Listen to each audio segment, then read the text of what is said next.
Pernah tak korang terfikir, kenapa hidup kita ni penuh ujian? Kenapa manusia ni seolah-olah lebih banyak derita daripada bahagia? Dari sudut sains, otak manusia lebih cenderung fokus kepada kesakitan berbanding kesenangan.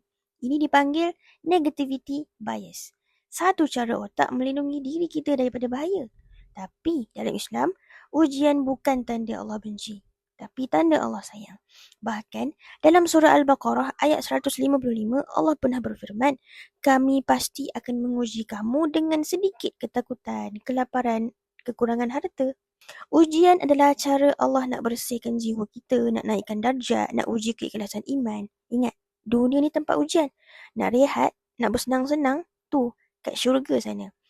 Jangan persoal kenapa kita diuji, tapi fikir apa yang kita boleh belajar daripada ujian tu. Korang suka fakta menarik? Jangan lupa like, follow dan share.